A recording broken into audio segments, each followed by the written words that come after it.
नमस्कार दोस्तों, मैं सुनील कुमार आपका फिर से स्वागत करता हूं आपके अपने चैनल क्या ऐसा होता है में। दोस्तों, आज मैं आपको एक बात बता रहा हूं, उस बात को गौर से सुनना कि जैसे कि अगर हम सर्वोपरि की बात करते हैं कि सर्वोपरि क्या है, तो उनके बारे में एक छोटी सी जानकारी दे रहा हूं जो मैंने शिवपुराण के माध्यम से जानी है। मैंने सोचा आपको भी बता देता हूं। जैसे कि अगर हम बात करते हैं सर्वोपरि, तो सर्वोपरि की अगर हम बात करते हैं तो जैसे जो पुरी होती हैं, पुरियों में सर्वश्रेष्ठ होती है काशी, तीर्थों में प्रयाग, पर्वतों में हिमाचल, देवियों में माता दुर्गा, पार्वती माता।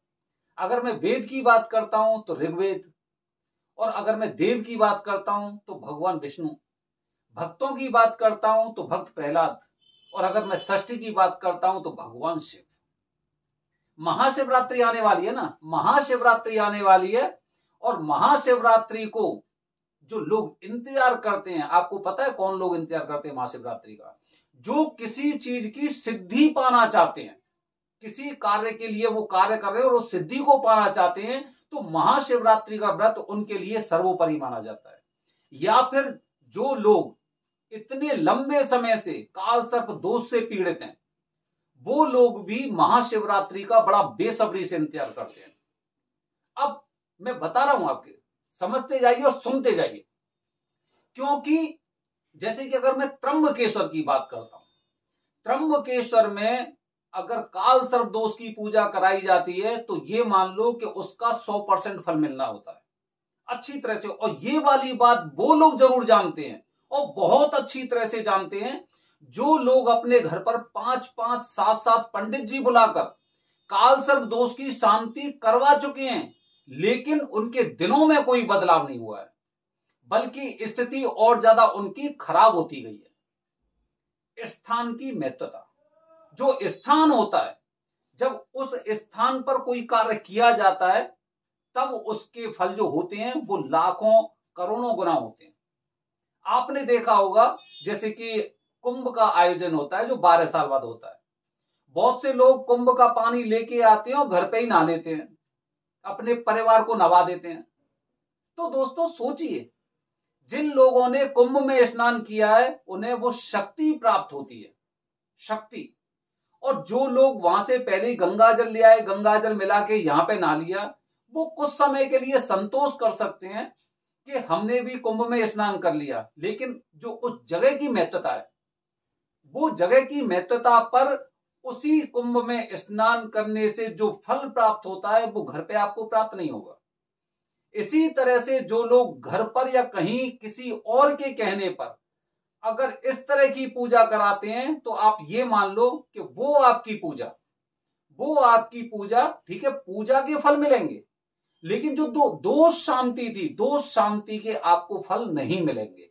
ये तो मैंने काफी लोगों से जान लिया जो मुझे फोन पे बताते हैं। तो इसीलिए महाशिवरात्रि इस साल का पहला ऐसा दिन है जो काल सर्प दोष से पीड़ित लोगों के लिए सर्वोत्तम माना जाता है। क्योंकि अब मैं बात बता रहा हूं, क्योंकि जो भगवान शिव का ज्योतिर्मय जो शिवलिंग के टाइप की जो ज्वाला प्रकट हुई थी पृथ्वी पर, वो महाशिवरात्रि को हुई थी।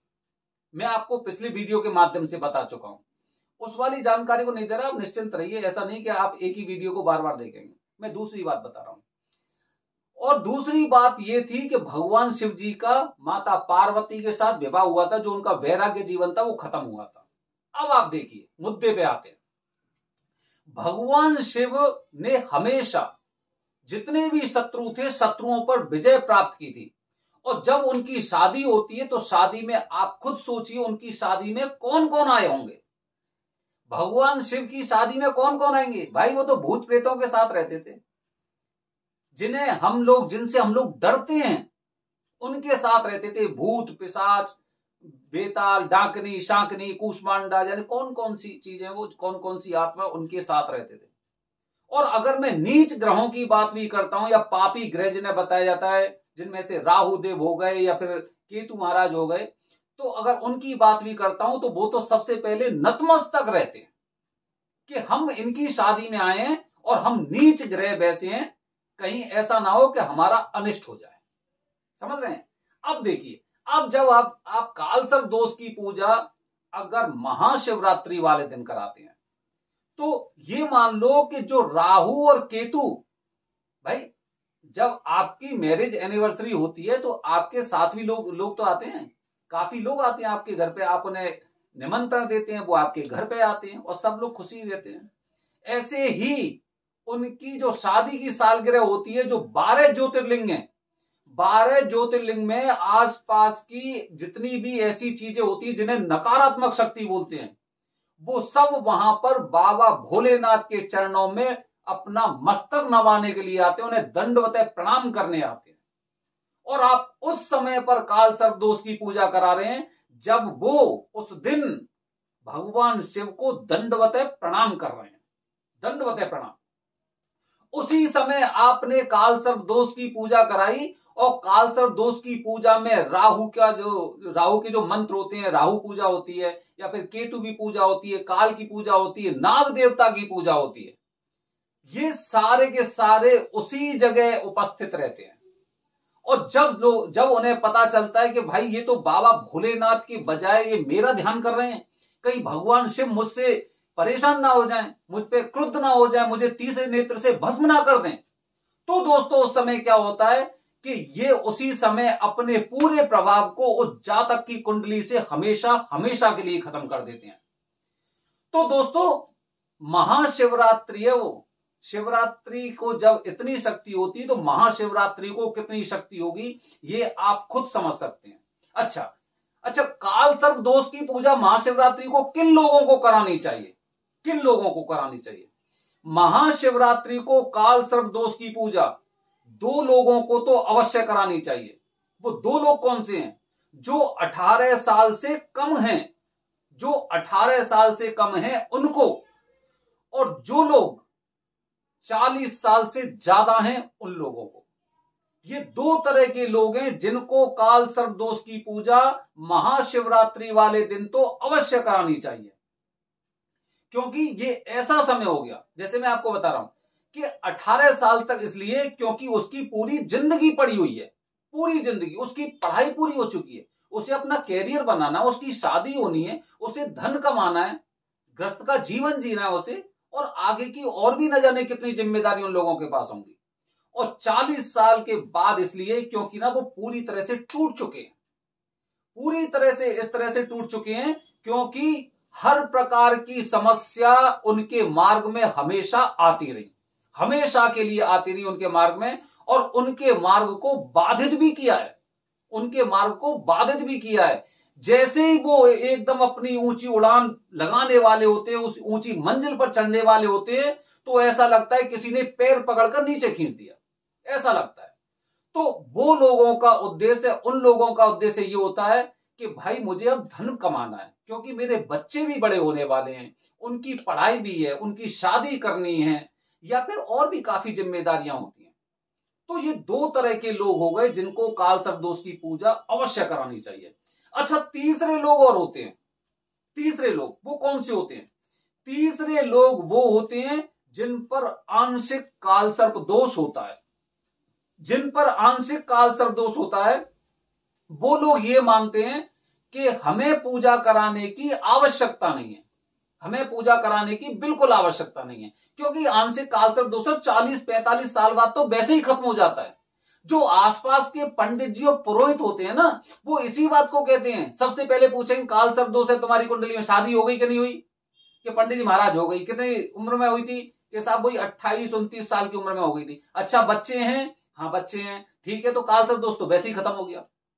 लेकिन वो पंडित जी भी ये बात नहीं जानते कि इसके बाद जो 40 साल के बाद जो परेशानी हम लोगों को झेलनी पड़ती है उसके बारे में उन्हें पता ही नहीं है।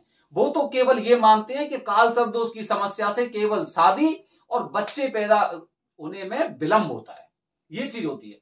तो जिन लोगों की कुंडली में आंशिक काल सर्प दोष होता है उनको भी काल सर्प दोष की पूजा अगर महाशिवरात्रि को कराते हैं तो फिर इसके बाद उन्हें कभी भी काल सर्प दोष की शांति कहीं पे भी कराने की आवश्यकता नहीं होती है, कहीं पर भी उनको आवश्यकता नहीं होती है, क्योंकि उन्होंने एक ऐसे मुहूर्त पर ऐसे मुहूर्त पर उन्होंने कालसर्प दोष की पूजा कराई है जिस समय जितनी भी नकारात्मक शक्तियां मानव जीवन के लिए होती हैं वो सारी शक्तियां भगवान शिव की पूजा में पूरी तरह से लीन रहती हैं, कि जिससे कि भगवान शिव उनके ऊपर क्रुद्ध ना हो जाएं और किसी तरह से उन्हें हो सकता है उन्हें भस्म ना कर दें। उन्हें बड़ा डर रहता है कि अपनी भूमिका हमें बचाए रखनी है इस तरह से। तो इसीलिए महाशिवरात्रि को कालसर्प दोष पूजा कराने का एक अलग ही वो है, जिससे कि हमें उसके प्रभाव भी पता चलते हैं उनके प्रभाव। अच्छा, दूसरी अगली बात और ये अंतिम बात समझ सकते हैं कि चलो ठीक है, फिर वही बात बता रहा हूं कि चलो ठीक है, महाशिवरात्रि को मैं कालसर्प दोष की पूजा करा रहा हूं, लेकिन मैंने वो पूजा कराई किससे? फोन पे मैंने नंबर लिया, फोन से। आजकल पता है, मैं आज बात कर रहा था, मैंने कि उज्जैन में, मैंने कहा देखता हूं 2-3 पंडित जी से बात करने का प्रयास करता हूं कि पंडित जी यहाँ पे पूजा किस तरह से होती है, कितने पैसे लगते हैं, ऐसे करके मैं जानने की कोशिश कर रहा था, क्योंकि मेरा प्लान भी था उज्जैन जाने का। वो मुझसे ये बोलते हैं कि भाई आपने तो इस लिंक पे क्लिक करके मेरे 700 रुपए खत्म कर दिए, 500 रुपए खर्च कर दिए, हमारा कैंपेन चलता है और आपने एक क्लिक करके तो ऐसे हमारा नुकसान कर दिया, आप ये क्या काम कर रहे हैं? उन्होंने कैंपेन चला रखे हैं कि भाई हमसे पूजा कराइए।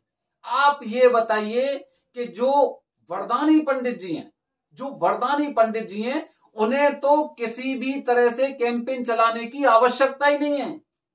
जो इंसान उनसे पूजा करा के गया और पूजा के बाद उन्हें लाभ प्राप्त हुआ, उनकी जिंदगी बदल गई, वो अपने नेटवर्क में 10 लोगों को बताते हैं कि भाई हमने उनसे पूजा कराई थी और वो उस पूजा के बाद तो ये मान लो मेरे दिन बदल गए, हर प्रकार की समस्याएं खत्म हो गई।